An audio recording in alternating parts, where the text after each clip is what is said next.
Morning po, Boss Rowald, nakasala na po ang motor mo. Ayan. Ayusin na po natin to. Ang issue ng motor ay maandar naman siya.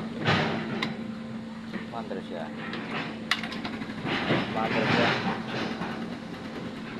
Ang problema, pag nilalagyan ng battery, nag-feedback siya. Namumundi ng fuse.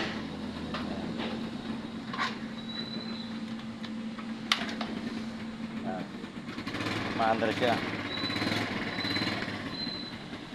Kung mapapansin nyo sa tester,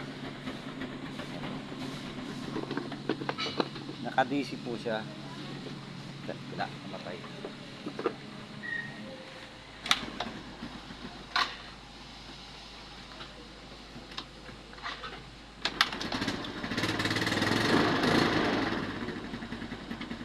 Naka-DC siya.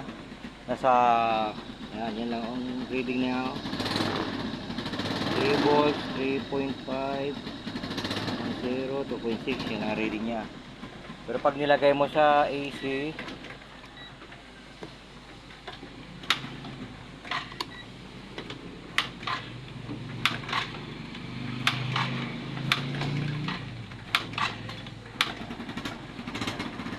yan, nagre-reading siya ng 16 volts, 18 sa AC.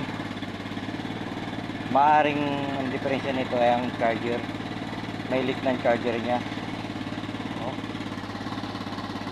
Maganda ang charging niya sa AC. Ang labas ng kuryente niya sa AC maganda. Pero pag nilagay mo sa DC, drop na siya. Yan.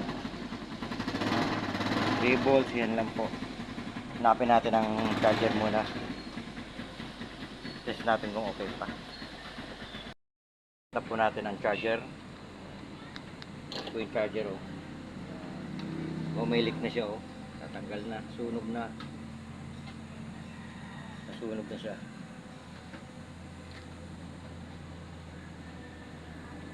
Papalitan natin yan.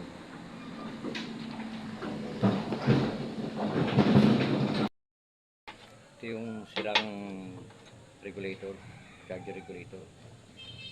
Ano siya, sunog na. Kung nakita ko doon luma, subukan natin. Testing natin kung mayroon pang ibang problema. Kabit muna na.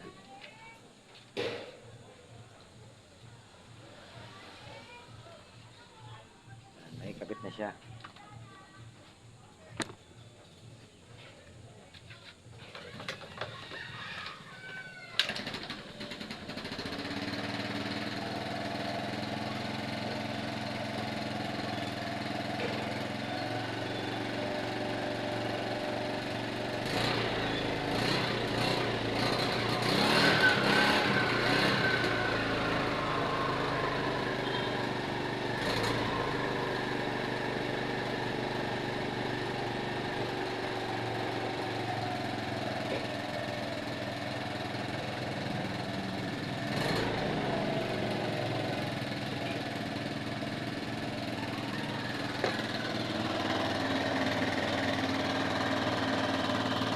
Nagkaroon na siya ng DC volts.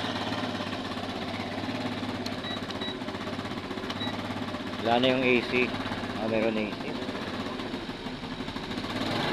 Ano pa, may problema din itong charger na nakuha ko.